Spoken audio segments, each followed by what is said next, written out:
আল্লাহ রাব্বুল আলামিন বলেন কদ আফলাহা মান যাক্কাহা, সে ব্যক্তি সফল হয়ে গেছে যে ব্যক্তি তার আত্মাকে পরিশুদ্ধ করতে পেরেছে। ওয়া কদ খাবা মান দাসাহা, যে ব্যক্তি আত্মাকে পরিশুদ্ধ করতে পারে নাই সে ব্যক্তি ধ্বংস হয়ে গেছে।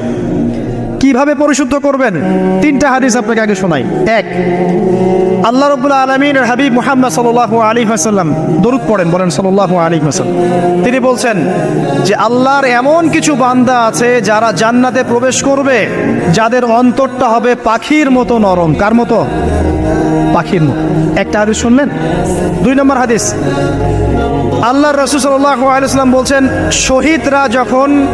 শহীদদের আত্মা যখন আল্লাহর কাছে পৌঁছায়, আল্লাহ রাব্বুল আলামিন সেই আত্মাগুলোকে সবুজ রঙের কিছু পাখির মধ্যে প্রদান করেন এবং সেই পাখিগুলো আরশের নিচে লণ্ঠন আছে এখানে বসে থাকে এবং তারা জান্নাতের যে কোনো জায়গায় যায়, ঘুরে খাবার খায়, আবার